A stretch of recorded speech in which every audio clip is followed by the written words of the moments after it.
Welcome to the Vinamre Kasanaa Show. It's been a while since I've done a podcast, and I figured it'd be a fitting time to have you on as a guest because we both went, at least we were both Boston residents for 4 years. Your stay was cut short because of the pandemic, and now you're a content creator. What's that been like? Just that whole phasing out your senior year, living at home, and then being on YouTube.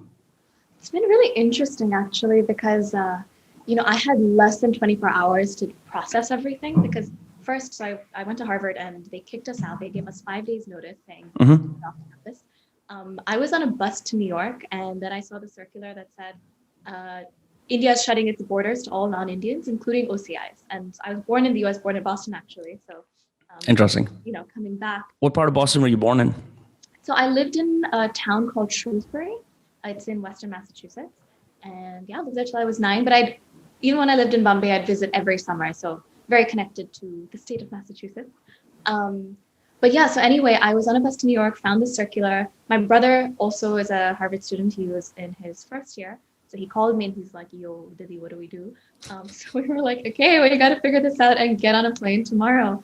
So it was insane. And, bus ke saath, it's not like you can tell the bus conductor, mujhe Connecticut mein chhod do, and then I'll find my way back, right? Right. You have to go to the end of their destination and then you come back. So it was very stressful. I came back, barely saw any friends, just packed up and left. So it felt like a blur and it felt like a dream. And finishing up my, last semester of college and my graduation in Bombay was fine. I was very grateful to be with family. Lekin, the main thing was I'm a morning person and I had to end up sleeping at 9 a.m. every day. And that totally threw off my cycle. Right. Because, it was all US timing. Post-graduation, the plan actually was, I've been a professional singer for a while. And the plan was... Could you please turn on your audio a little bit? Like, could you turn the gain on? Of course. Is this better? Much better. Yeah, please. Yeah. So I've been a professional singer for a while and knew that I wanted to pursue music and business stuff post-grad regardless.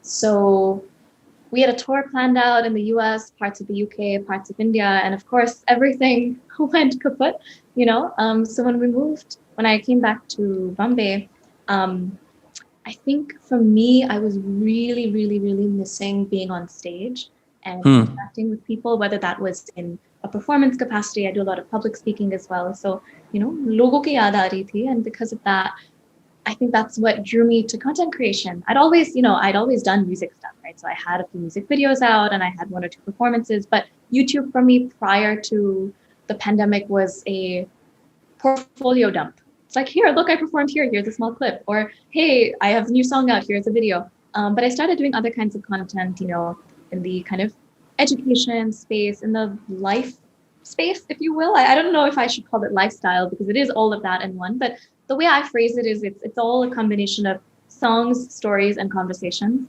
And to me, it's really important that all of these usually have a sense of emotion attached to them, fun attached to them, or meaning attached to them. So it's been fun. It's been fun growing that, and it's been a crazy ride. But yeah.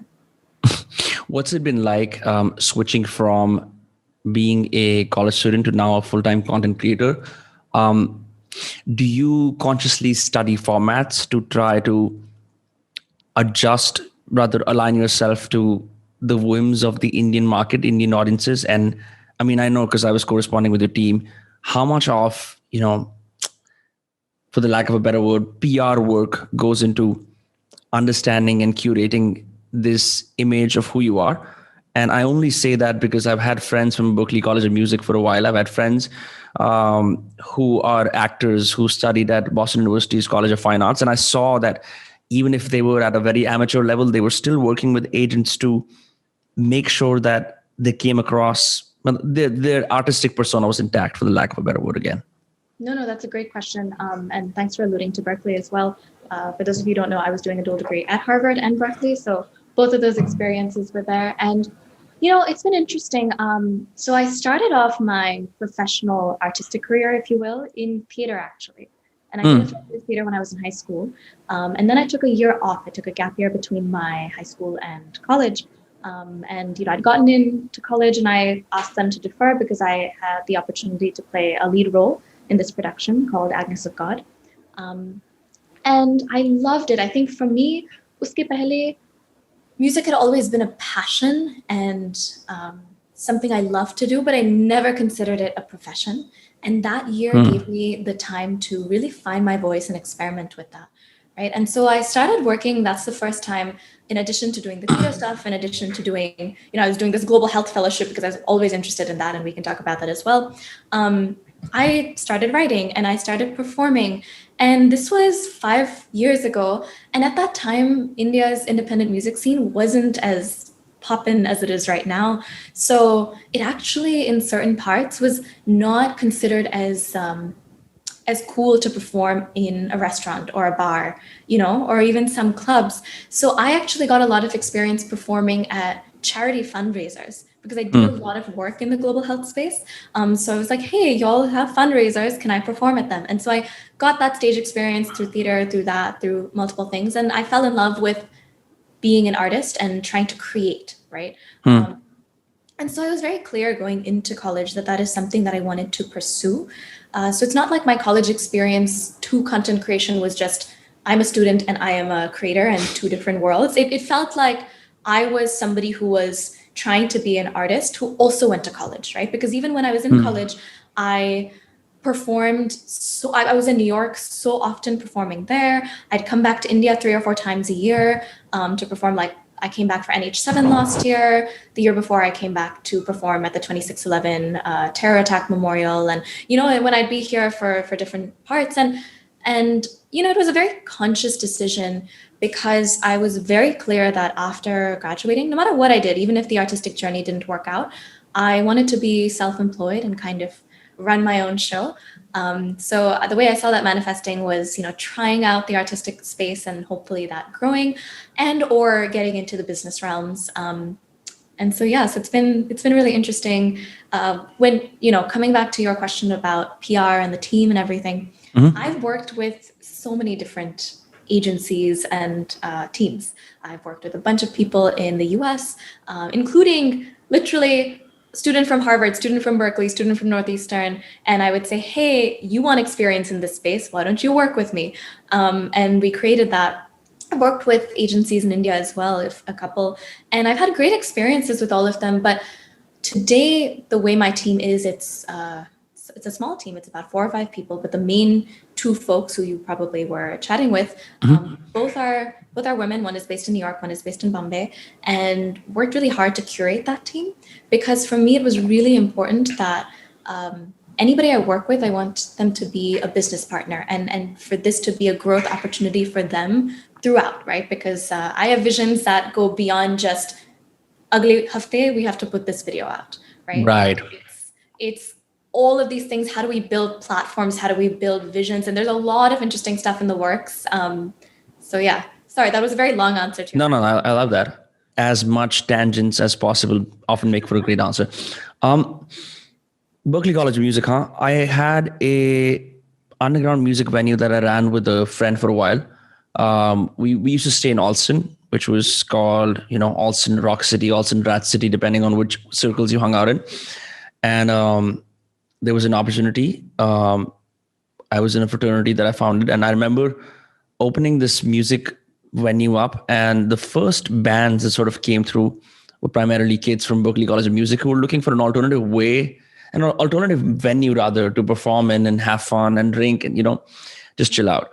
Did you happen to perform at any gritty venues in New York or Boston? Because I know there's a bunch of, Boston has a huge house show circuit because of colleges. Did that end up happening to you? Not as much. Some of my band members did with some of their other acts. For me, I guess because I've been doing this for a while and I had a network in other spaces, right, beyond just core music, I was very intentional about the shows I did. Not that house shows or underground isn't fun. I think they're so much fun, but just that wasn't the vibe of my music. And I knew that it wouldn't necessarily fit into that space. I have done house concerts, but definitely not the college type in the same way. Right. We have, definitely more like Indian uncles and aunties clapping. Definitely Indian uncles and aunties, but they pay well. And, sometimes you get great opportunities out of those. But also, I've done a lot of, because Boston is such a college student friendly city, I've done a lot of shows with and for college students as well. And really, really enjoyed that. I loved, being able to book my own shows, do this, do that. To me, I think education was really important to my family, and for multiple reasons, and I can go into that if you'd like. But as somebody who had been, if you will, trained to try to be a good student, right? I knew how to do school. So for me, everything else apart from school was more exciting while I was in college. I knew how to get good grades. I knew because I'd been doing, my point is you've been in a system for so long, you kind of know how to do that, right? And even my education, I customized to myself. I was the first person to do this Harvard Berkeley program. So I was their guinea pig, and I really went deep into the Berkeley system and took as much as I could from it and gave back as much as I could as well. And likewise with Harvard, I was taking classes in so many different departments, and sometimes I'd convince professors to let me submit a song as a final project instead of a paper. Interesting. Right? Or create this independent study where I was able to bring together mental health networks all across the city in India and get grants, because those were things I cared about. And I'm like, I want to learn from these amazing people, but I also want to make it feel like I'm creating skills and building that kind of through the process, that's a tangent from did I perform at those spaces. But long story short, I learned a lot of different aspects of the music business by doing it, as well as by learning in school to some degree, but most of it came from doing. And I think that's often the best way to get your feet wet. And it helps to also have mentorship and guidance. I agree. I know lots of people who wanted to be music managers and ended up doing a degree in music business, but didn't actually have enough skin in the game, and then ended up getting shitty jobs. That just often happens. That even I have a degree in advertising, but the real chops that I got was by making content, because it's very easy to present a portfolio to your professor and get a pat on the back. They're paid to grade you. But you actually get real world experience by doing stuff and failing and just stacking yourself up against people who don't even have a degree in the same field, but just have more experience. Taking a segue from there, I want to talk to you about, now considering that you said that you already knew how to sort of succeed at education, because you were in the system for so long, and I'm assuming you were an ICSE student. ICSE all the way. Yeah. What, even after studying in India, what patterns around maybe the way you consume information, the way you study for exams, just the way you think about subjects, did you have to unlearn when you first arrived in the US? And I know that you have a little bit of experience because you already sort of grew up there in the first parts of your life, but still, were there mindsets that Indian students have that you had to unlearn when you went there? That's a great question. I think a few things, right? In most systems in India, and it's changing, but it's a slow change. Hum seekhte kaise ratta mare, right? Correct. How to mug up information. Right. And that skill, because it was important to memorize. In fact, that skill helped me in theater because I could learn my lines like this, So you never know where it comes in handy. But I think that the biggest issue most of my peers faced when going was analytical thinking when it came to something that was social science based or in say English and writing. Now, if people studied humanities, it depends. So for example, I did AP English because my school offered it and I just loved English. So mere liye, it wasn't as much of an adjustment, and I'd been a writer for many years. But I think the main thing is just adjusting the mindset, because it's very easy to fall into the trap and to do well of I will mug this up, regurgitate, and then I can figure out how to do well on the exam. Right. As opposed to, there are people here in this very field, you can learn from them in a way that goes beyond that, right? In a way that you can interact with them, interact with their classmates. So I think the biggest thing is right, we don't emphasize as much in our education system collaboration, right? We have these random group projects, but it's not really collaborative in the same way. So I really think that was the biggest shift. Other than that, I honestly think that the Indian system prepared us super well, especially fundamentally when it came to things like math and science, where I saw some other students kind of having to play catch up. And honestly, no matter what system you go to, people always ask me, they're like, should I do ICSE, CBSE, SSC, this, blah, IB?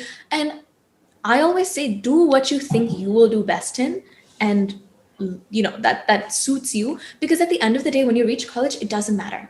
It's an equalizing field. People are coming from different parts of the world, different parts of your own country, the US, and alag system hai, and everybody figures it out. You may Right. lack in one area, but you'll always figure out a way to kind of pull yourself up in that area. So Yeah. When I arrived in the US, I was put in the worst class for people who spoke English as a foreign language. And it went against everything I had learned about myself my entire life, because my friends and my teachers and my parents all believed that I was a great writer and that my English was flawless. So that cognitive dissonance caused me to really think about, can I argue critically on paper? And the answer was no. I could write beautiful sentences, but I was very weak in logically putting forth my points. And so that's something I had to learn, and I had to petition to get into a better class. And then eventually I was able to catch up and then start, beating my peers left and right and all that. But that's one of the central flaws that I notice about our system, yeah. where you're, at least because I was a CBSE student, you're taught to, you're graded for being flowery in your language, for the lack of a better word. I've heard this sentence number of times.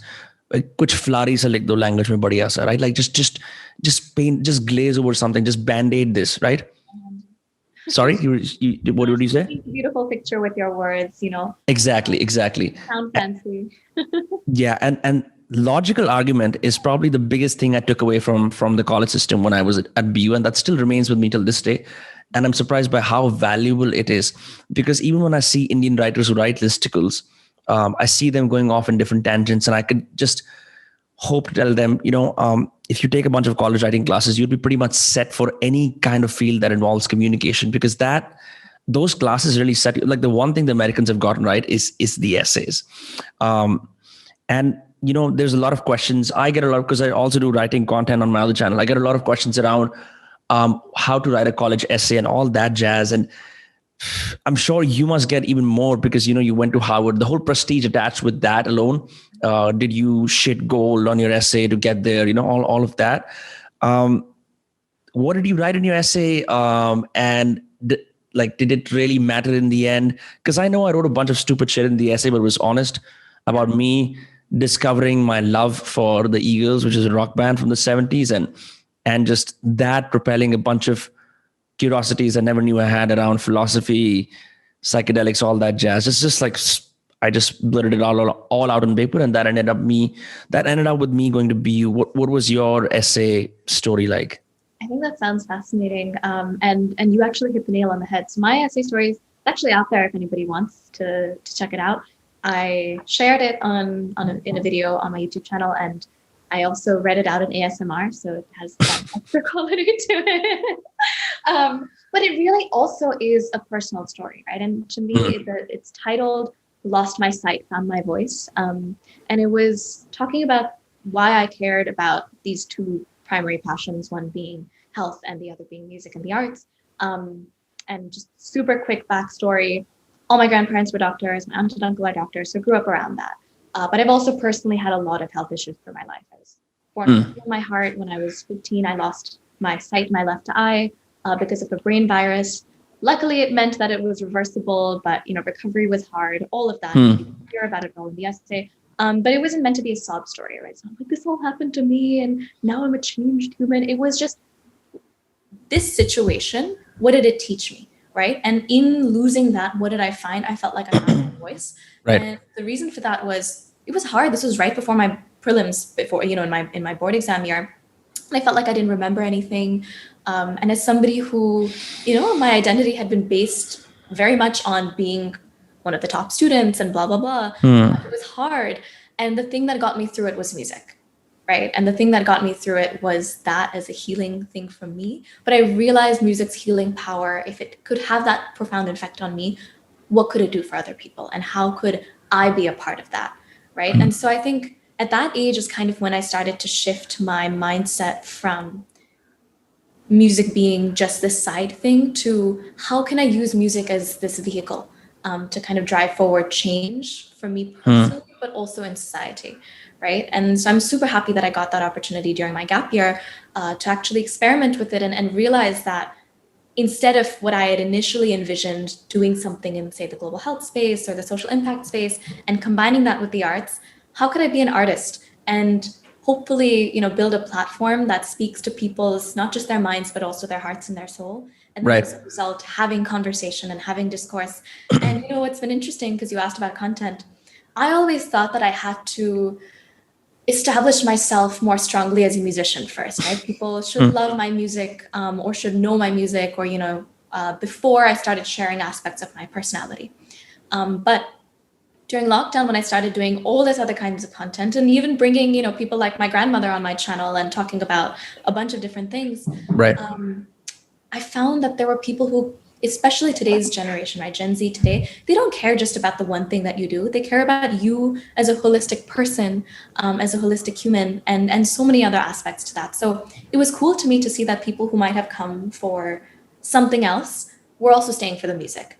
And it was building this ecosystem around. And so for me, I'd always envisioned this to be a later in life thing, but I'm super happy that it's happening at this stage where I feel like it's all building simultaneously. There's pros and cons to that for sure, but I'm just very grateful.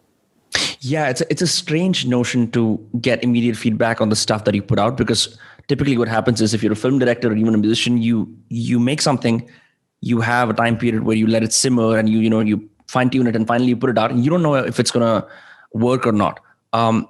With content, that gets eliminated completely because you can just post something and see based on some quantity metrics and some quality metrics that whether this is worth pursuing, whether the outline of this idea that I've put out can be made into something more tangible, something more, on a massive scale. I had a professor of film who shat on influencers for a while, and he was saying, there's just something about content that just film just supersedes content because you work on it for a year and then you finally release it and you can see and all that. And I said, I disagree. And I started this podcast and I started a bunch of other content ventures. It's weird because like a part of you wants to go back and perfect certain aspects and think about really sort of honing in onto your voice and figuring out what your exact persona is. And like this whole Gen X idea about even niches, right? Because that's what you're often taught in college, is to find a niche. All of that whole thesis just gets reversed on its head when you start making content and you see people appreciating your quirks or even the weird things that you do more than the content that you actually put out. And I hate to be a cliche here, but I've heard a bunch of things about this being the era of personality-based content on YouTube. And I'm starting to believe that is the case now. What do you think about that? I fully agree. One thing that's been really fun for me is meeting other content creators, right? Obviously, much of it is happening virtually in 2020, but starting 2021, at least folks in Bombay, I've been able to meet with some of them. We've collaborated as well. And I've always been so fascinated, right, by somebody who creates content for a living. Now, I guess I do it myself. But it almost felt like, whoa, because you have to be so okay with, like you said, your personality being something that is out there, right? And that can be both lauded and criticized. And kahin logo ko acha lagega, kahin logo ko nahi acha lagega, and it doesn't matter, right? At the end of the day, you are true to who you are. And I find that the people who are growing the fastest are the people who truly are that in real life and kind of online, and have been able to move very seamlessly and show who they are. I think for me, one thing that I found really interesting, I'm curious your thoughts on this as a content creator yourself. For the longest time, as a musician, you're conditioned to think that other stuff is just so that people will listen to your music, right? It's like, post a picture if somebody. It's a funnel for the main thing. Yeah. Exactly, right? And I do agree with that to some degree, but it makes us fall into this trap where it's like we're constantly, the main things we're pushing out are the song, the video, and then sometimes people just disappear, right? And then they expect the next time a song or video comes out, the same people will love it. But if you're not giving them anything in between, you're not giving them a chance to know you, a chance to build connection, then what are they going to hold on to, right? For some artists, of course, it works. For some people, they are just very, very streamable artists, right? Their songs are from very particular kind of listening audience. But I know for a fact that a lot of my music is more performance oriented, right? Or it fits in with the messaging, the emotion. It's not, if I were, playing sad songs on a guitar in a very particular tone, like that does super well as a listening audience, but may not do as well visually, So Right. it really just depends. And for me, what I have loved, because this has always been at the core of anything that I do, it's community building, right? And so for me, I have loved that aspect of this, right? And what I mean by that is, of course, being strategic with your content, being experimental, seeing what works, what doesn't, all of that. And I'm sure you can also share, but the simple act of responding to somebody and meaningfully so, not just saying heart, love you, but responding to somebody and making them feel seen, especially during this past year when people, all they want is to feel seen and acknowledged and heard. Right. It goes a long way. When you reach a certain scale, it's hard to respond to all your DMs, but the effort you make to try to make people feel seen and heard, or we have a Discord server, and just bringing together that community, I just have found that it's so meaningful and so powerful. And so to me, I value that so much above, okay, this video did well, this didn't do as well. Fine, I will learn from it and move on, as opposed to obsessing over those numbers, because it can get to you, So for me, I'm really looking at it from the lens of how do I build a community? How do I build a community that is maybe cares about similar things, maybe doesn't, but is okay talking about them, right? And I've been, fortunately, it's been really grateful that I've seen that happening thus far. It's almost as if it's like the people who are very active in our community, they almost think, they're like, would Avanti Didi like it if I said this? So should I say this? Or they'll like, call each other out when people are acting in a certain way. So it's kind of cute. It's cool. Right. One of the best things the community can do for you is give you a sampling period to test out ideas that you would never do otherwise. Because I know for a fact that when I came to YouTube, my agenda was to make writing videos in Hindi, so that this mystery around writing being locked by the Chetan Bhagats and the Shashi Tharoors and the Arundhati Roys of India could be democratized in a way. But then once you start putting out content, your community says, hey, how about you make a video about how to finish a book? And that allows you to get more ideas. So it really helps with that. I find it strange still about how people will refer to you as Bhaiya or Didi, because for me, it's been a while since I've been referred to as Bhaiya, beyond my immediate family. Yeah. And I feel strange and grateful that a stranger on the internet thinks of me as Bhaiya.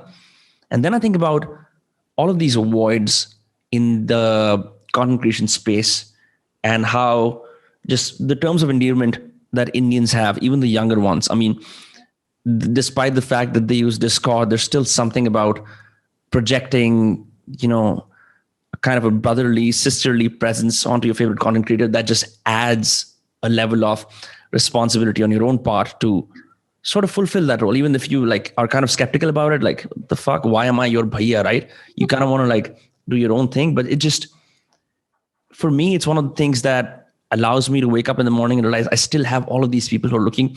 I mean, if they're actually looking for my video, I'm not sure, but just knowing that there's people waiting for it is, I think, enough motivation to get me out of bed. 100%. Yeah, I agree. It's funny because I love being called Didi and Dee. I have an older sister. I have a younger brother. And I don't know, I just wear that identity on my sleeve. So when that started becoming a thing, and now pretty much, I would say a lot of my audience says that, I'm like, wow, apnapan wala feeling aata hai. And right. I enjoy it. You're right. It just gives you the sense of response and almost duty, right? Toward things. And you have to find the right balance of being true to yourself and also thinking how you can nurture, For me, I think the hardest thing, and I'm curious your thoughts on this as well, was kind of transitioning into content. What I mean by that is I was very clear. I apologize. 1 second. No worries. Let me just shut that off. I was very clear that I wanted it to be known from early on that if you are coming to me, you are going to get multiple types of content. You cannot get just the same thing, right? Right. And I've seen so many people who will grow with one particular kind of thing, but then that's all that people expect from them, and then it's really hard to diversify. Or they've built an audience for that particular thing. I think it's a fine line between finding your niche and also being able to showcase, right? And I don't know if I've cracked that yet, but to me, I was very clear that, for example, if I created certain types of, say, vlog content, I knew that would make me grow much more rapidly, right? But I knew that I also wanted to do other things. And if I continued only on that path, my music wouldn't be as recognized, or maybe education wouldn't be as recognized, or all of these other things. So, even though it's been more of a slow burn, if you will, it's been pretty rapid, but it's also been a slow burn as compared to what I know it could be. I've been very comfortable being like, okay, this is all that you're going to get on this platter, take it or leave it. And, that's kind of the space. I think a little bit of gratitude goes a long way when even 3 people watch a video. And that doesn't seem like a lot, especially when you get used to receiving a certain kind of attention, numerically at least. But I just remind myself of that. I had a friend once and she was saying, I feel like I should have more followers. I've been putting out all this great travel content. And I'm like, can you imagine what 36,000 people look like in a stadium? And it's that little switch from seeing those numbers to getting specific about all of these numbers being a specific person sitting in a stadium watching you. You will shit your pants. I mean, I don't know how many people you performed for in concerts, but I'm sure you haven't performed for a stadium. That's what it actually is. That's the number of people who are behind you. And if you contextualize it, if all 36,000 people are watching you at the same time, you will get nothing but shivers and tears and gratitude for how they've just backed you. And but all the people who come for you, right? That's like I've performed at big festivals where there've been 30,000, 40,000, but they're you have okay. You're part of but it's okay. I mean, India has scales, so you can imagine that being the case. But you're part of a lineup. You're part of a pre-existing thing, and maybe some people discover you afterward. But it's really, I mean, you are there, right? It is not those people that come for you in the same way. But imagining, like you very rightly said, X 100, X 1,000, X whatever it might be, there for you, that it is insane, and it totally blows. I completely agree. Right. Want to segue into Boston a bit. Recently, I'm so sad that I had to graduate and leave. They decriminalized psilocybin, and in 2016 they legalized cannabis. I certainly enjoyed the benefits of that. I'm wondering, what was it about the city? Was it and Boston and Cambridge both? Cambridge is slightly more quaint. I liked it better, to be honest. What was it about this, I guess, amalgamation of education / social life / New England charm that maybe, that propelled you to have amazing times there? Were there memories of you walking around the Charles River Esplanade? Were there times when you were partying your ass off at Bijou? Like, any memories that strike off to you? Yeah. So, what's interesting is I probably spent more time in Boston proper than majority of my classmates. And, interesting. And part of that is because, Harvard is very residential. So most people live on campus, and therefore a lot of their experiences are on campus, or they'll go with clubs off of campus if they go to some place. Whereas, say a BU, I had a lot of friends at BU or other schools, many people live off campus. So it's a little bit more, you feel like you're in the city. I mean, Alston, of course, is also a lovely place. And for me, however, because I was performing, so I was constantly performing in different parts of not just Boston, but Massachusetts as well, and other parts of New England. Second, because of Berkeley, I was on a bus every day, sometimes multiple times a day, between the two institutions. And you had to cross the river. Did you take the B line? No, I took the one bus. So okay. It actually dropped me right where I lived, and then right in front of Berkeley's campus. It was lovely. The number of people I have met and seen on that bus is a whole other story.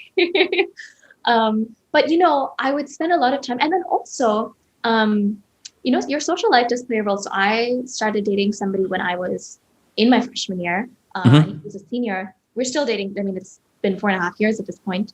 But then he moved.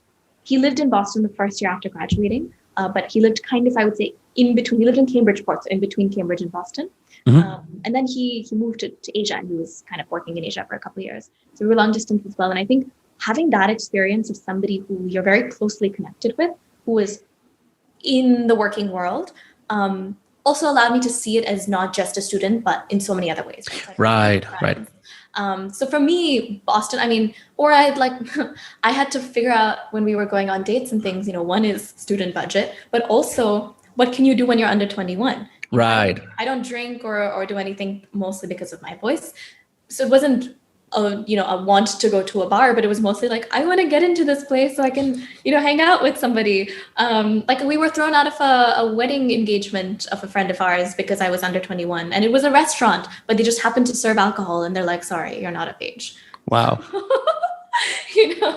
Things like that.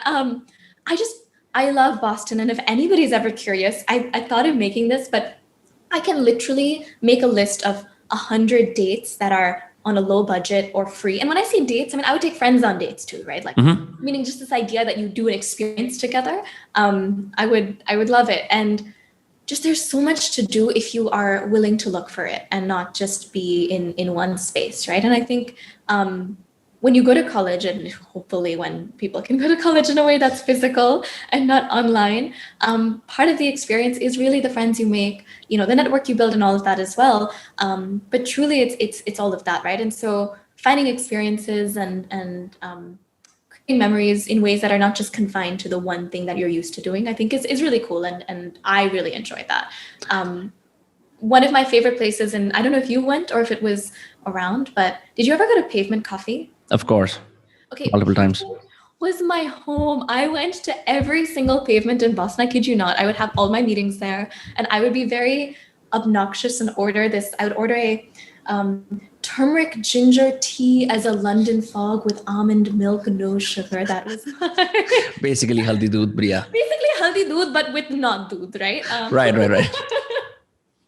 And so that was my order every time. I mean, they knew me as the girl who would order that. Like, I kid you not. Right. Every single space I went to. So it's just, things like that you find as your own. Or because of musical stuff, right? I was also collaborating with students from across. So I had filmmaker friends from BU, right? I had friends at Emerson. I had business school friends at Northeastern. And, we'd meet a lot of different people. And to me, I love exploring other campuses and kind of working on things together too. So. Yeah, one of the best things I could do for my college life is not go to a college that was in the middle of nowhere, because I had too many friends who I saw pictures of, videos of, partying their asses off as they should in a college that is basically in a remote village. But then comparing experiences after 4 years and seeing that they did not get to explore a city, or that the nearest city was 200 miles away. And that sort of makes you realize that you have this amazing campus. You can double down on all the facilities you want. You can call Taiga to your campus because, you don't really have anything else in the city. But being in a city college, and, I'm saying this for even kids who end up studying in India, is far better than being in the middle of nowhere, because all you have is the people around you and your books. And that, I think that can be very limiting, because access to Boston and all these campuses, like you said, allowed me to, again, not just see myself as a student, but as a person in this city. Right. And to don the hat of a student when I wanted to, and to also explore, go to different parts of the city, go to New York, go to the West Coast, all of that. And just being in the culture of Boston, whatever it had to offer, allowed me to understand big cities and like that whole new kid in town template. So I could, reiterate it when I went to other cities. All of that happened because I was in Boston, and that conscious choice allowed me to make friends that were, again, just like your boyfriend, working people who just worked in the city. And just seeing those experiences, I don't know, it really shaped me. I don't know how I would have been if I went to campus. If I went to Penn State, for example, or even Cornell, great colleges, but again, in the middle of nowhere, where all you have is, the XYZ society is organizing a fest, let's go there. And I just didn't want that with my college experience. I didn't want to be a glorified student where everyone would say, "Oh, we're all in the same boat." I just hated that. I get what you're saying. I will slightly disagree though, in the sense Hmm, that it is a personal choice, right? I've seen sure. narratives of people. I was like you. I was like, I want to be in a city. I want to experience all of these things. I have friends of different ages, different backgrounds, all of that. But there is value to being. It just really depends on your personality, I think. For sure. For some people who are in these more, say, town-based or just like more college campus vibes, I found that sometimes their friendships are a little bit deeper, right? Because that's Sure. the only people they can hang out with. In my case, I was barely on either campus. So, I have a lot of friends and I have some friends who are very close, but my social style has always been lots of people know well as opposed to like a squad. Hmm. And that's just a personal choice. But if you are somebody who wants that, sometimes having that proximity to people and it helps, right? So not to say that I completely agree with you and I No, I know. align with you, but I'm just saying that it depends on people's. Yeah, I was just expressing my distaste at that, but yeah, I understand. I mean, I know people who did that and turned out just fine.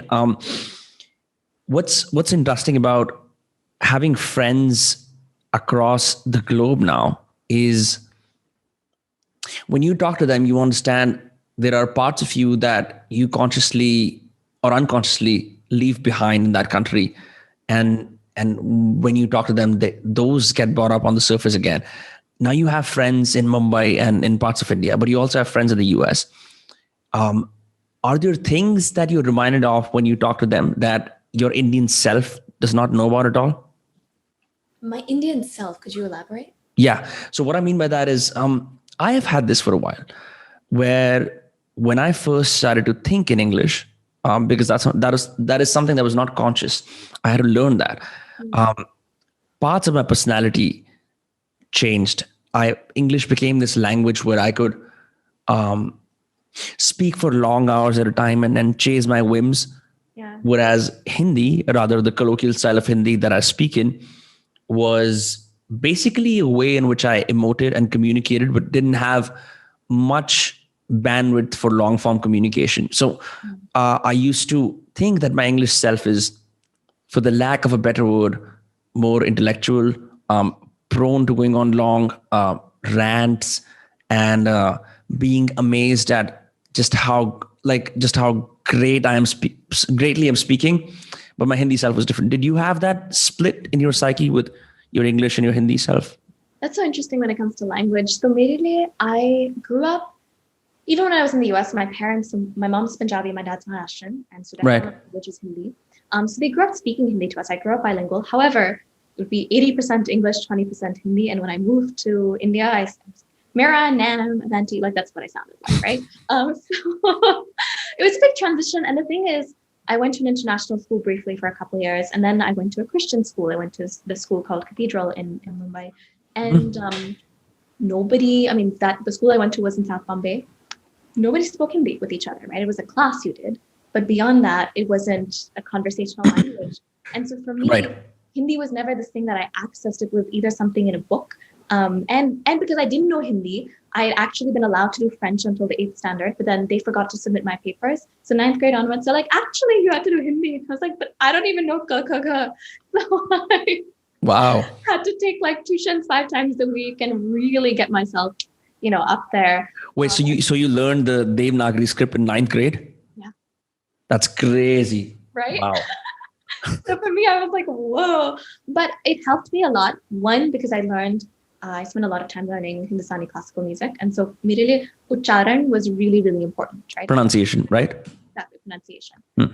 And then I found that, okay, I had these two selves. I had a Hindi self where I can speak in a lot of kitabi, meaning like bookish Right. vocabulary, right? So it's like, मेरे ख्वाहिश है कि मेरे पास आ जाओ मेरे मित्र, चलो चल के नृत्य नाटिका देखते हैं, right? Stuff like that. And then I had my English self, and it was so interesting because the two would never meet. If I tried to speak in English, I would give myself away because I sound like this. I sound American dominant, right? And my accent's been like this my whole life. I also never thought I still don't think in Hindi. I think I'm getting better at it.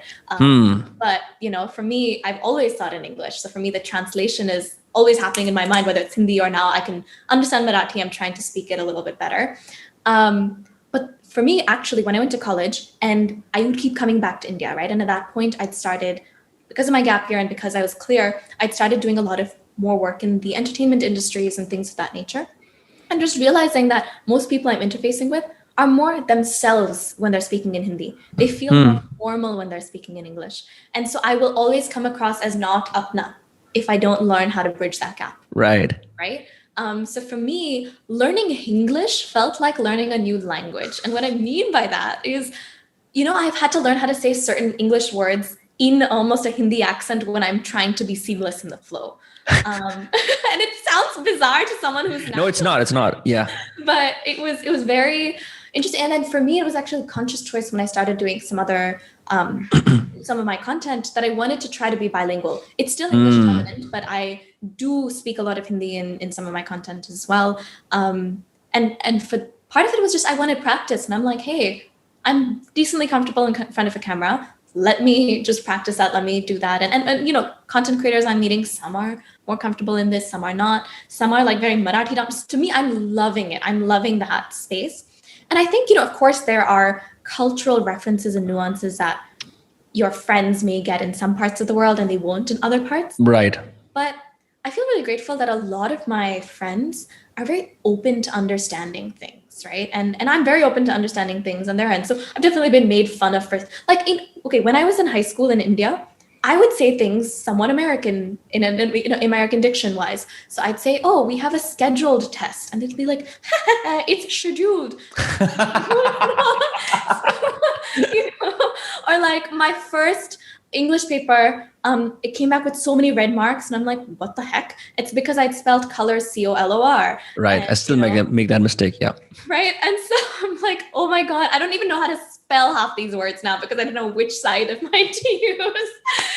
So it's really interesting. And you're right? There's these different selves, but I find that we have different selves regardless of our culture. Like we are slightly different when we're with our parents than we are with our friends, than we are with sometimes our partners, than we are with professionals, right? So there's different parts of us, right? And I enjoy that. And I think for me, a lot of my friends also and at Harvard were very global. Many of them had came from very different countries. I spent a summer, I actually had to go to the UK for a couple meetings one summer. And I was like, I'm going there anyway, so might as well go to Europe, right?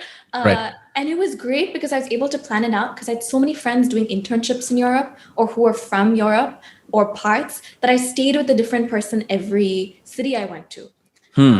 And I was there for 2 weeks and it was the most amazing experience.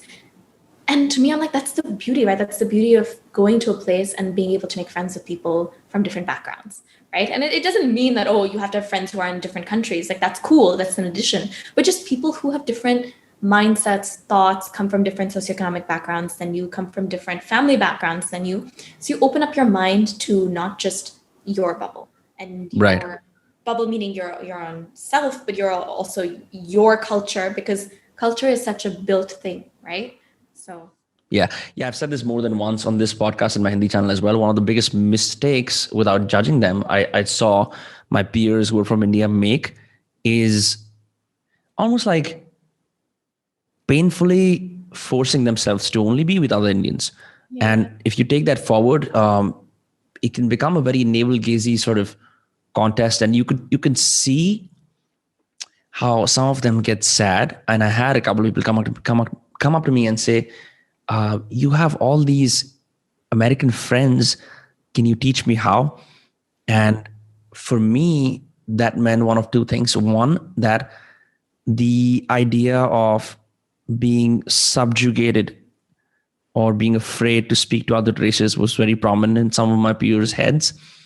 And the second, that they hadn't really left the comfort of home in a new country, which is fine because you do need things, people, objects that remind you of home. But I think if you live in that cocoon too much, you end up spending 4 years with other Indians, coming back with nothing but memories with other Indians. And there's nothing wrong in that, but it's like you're leaving. It's like you have a massive cake and you just eat the cherry. 100%. What is the point of that? I see that even with friends of mine who went to college in India, right? There are some people who they went to a Jai Hind or an HR or some local colleges, and they, because I went to high school in South Bombay, they will hang out only with that crowd, and they'll be like, "Oh yeah, but I had a classmate who's from Khargar," and I'm like, "Bro, that's a place that exists. Get out of your little cocoon." And it's friendship, right? At the end of the day, it's cool because college is an equalizer in some way. School often you're all in the same area, or there's something that Right. with college, people are coming from such different backgrounds. I think it's just important to open yourself to those experiences and be aware, right? And we think that, especially jab hum bahan jate hain, there's this whole white fitur and superior, Correct. right? And so as a result, like I feel sad for some of your friends who you were mentioning saying that, right? Because clearly it's coming from a place of insecurity. Right. But it doesn't have to be, right? And part of it is just, I wish people knew that they are cool and awesome in their own skin, and operating from that place as opposed to trying to be somebody else in any good context to fit in is the most important thing. Correct. To sort of wrap things up, I want to ask you, are there any classes from Harvard that strike out? And I'll give an example. There were many classes at BU that changed my life completely, but there was this one by the campaign manager of the first Black senator of Massachusetts. I forget what his name is. Not the professor, the senator. But he gave a class every Wednesday called Persuasion and Public Opinion. And whatever he learned on the campaign trail, he taught us. And I've never had a better understanding of people as choice-making machines, and how the elements of persuasion apply to every single thing, every single facet of your life, including content. That really changed my life. Are there classes at Harvard that you took that, whoa, like this perspective is something I needed, or this just flipped my reality 180 degrees? No, 100%. And I think when I went into college, right, it's a luxury to be able to approach your college education like this. But I went into college thinking, what are themes I care about in the world, and how can I learn about them? So, I cared a lot about, for example, understanding something related to the environment and how the brain works. I understand. Right. I cared a lot about negotiation and persuasion, right? And I studied psychology and global health. That was my major. Psychology was a major, global health was minor. And so I took a lot of classes in persuasion and nudging and all of that. There was this one class that I took that actually counted for both my major and minor and for all of these things. So I was like, oh, great. And it was one of those classes you have to apply multiple times to get into. It was called Negotiation and Conflict Management from the... Oh, right. Because doesn't Howard have like the world's biggest negotiation school? Like there's a whole department dedicated to like negotiation. I know this because Chris Voss, the author of Never Split the Difference, the famous book on negotiation. Yeah. He was talking about it. But yeah. No, 100%. And it was really cool, right? So we applied every year to try to get in, and they tried to keep it a small seminar of 35 people. And the professor was absolutely amazing. This is Professor Shapiro. We had experiences in that class. I loved the fact that it was so hands-on. I'll give you an example, right? He gave us a case study, and gives a case study about, this conflict in South America. And he's like, this is the conflict. Here's some background knowledge. Why don't you take a look at this case and kind of figure out what you would say to, in this context, the Ecuadorian president. So we were all brainstorming. He split us up into groups. Next thing we know, he had turned off the lights. There was like some disco theme coming in, and the Ecuadorian president from that year walked into the room. That's crazy. Right? It was insane. And then we were able to like give him our suggestions. And he actually was like, I might have thought of it that way. Like that would be a really interesting thing if I handled it like that. And we were like, whoa, this was really cool. Or I think there was a really interesting exercise, which I honestly think most people should do. So they split us up into groups very randomly, and they just locked us in rooms, meaning not actually, but like essentially locked us in rooms. And they were like, you have 20 minutes to build your own world. You all have to come to a consensus. What is the superior race in this world? What is the superior religion? What is your motto? What is your flag? And it was like some fun things, like what's your color, but also some, serious things. And it was so interesting because I remember for, religion, I grew up Hindu, but I'm not like particularly attached to religion in any capacity. So I just offered, I was like, hey, maybe Hinduism because it's so open, or like Buddhism, or, all of these things. And it was so interesting because there were a couple very staunchly Catholic and Muslim students in that group who were like, sorry, but I've literally grown up believing in monotheism. I cannot believe in polytheism. Like, this will not work for me. So we had to find a very specific thing that had a founder, but was also open. And like, it was so fascinating. Or like defining the race. We chose Asian because we're like, anybody could be Asian. Like technically most of the people could be Asian. So it's like the most popular, but it was just and it was such a fascinating exercise. We were arguing a lot. We were trying to like appease each other. And then they brought us into class. So we all had done this exercise essentially to form an in-group, right? To be this team. And now we all loved each other. And right. They came in and pitted us against each other as teams with this one situation. It's like an alien invasion took over. Literally, like the professor went all out. He wore an alien head and was like, you have whatever to save the planet. Now you all have to choose which of these countries everybody will live in, right? And we were also stubborn because we loved our own. We couldn't love the others because we'd spent so much time. Wow. It's like group dynamics plus public policy plus brainstorming plus your own biases coming out on the table. Wow. I know world building exercises, but this is wonderful because you're forced to confront, your own beliefs around what race and wow, that's crazy. That's crazy. And, I've had many experiences like that. And, my parents will often joke, they're like, you took the most, because my brother is also at Harvard, right? He's in his second year. He's taking more of the like CS class and this stats class and this. Right. Whereas I would like say names in my class and they're like, iska kya matlab hai? But to me, I just loved being able to learn about those themes, right? Because to me, it was like, wow. I mean, you can relate. It's Yeah. No, I for sure. In my final year of college, I took a class in puppetry and that changed my life completely. I have a podcast with that professor on this channel as well, where she showcases a doll. If you haven't already, whoever's watching. And she showcases a doll that has, it's happy on one side and then you flip over a skirt and it turns into something else and it's sad on the other. But like, it was really cool. And I would have never taken something like this, as even artistic as I am, creative as I am. That was wonderful. Avanti, it's been fantastic having you on the podcast. Next time we'll do it with slightly less time constraints and talk a bunch about your life at Harvard and like what lies ahead. For this time, where can people find you? Anywhere and everywhere. Just type in Avanti Nagral and I will show up magically. Fantastic. But just feel free to come say hi. I try to be friendly and responsive, so I would love to meet all of you. And if y'all are watching this, please make sure you go like, share, comment, and subscribe to this podcast and this channel and all of the wonderful things. Wow, you have your call to action sorted out. Well, I'm telling them to do it for you because they are here on. Oh, thank you. I appreciate it. All right, fantastic. It's been a pleasure having you on, and I'll see you on the flip side.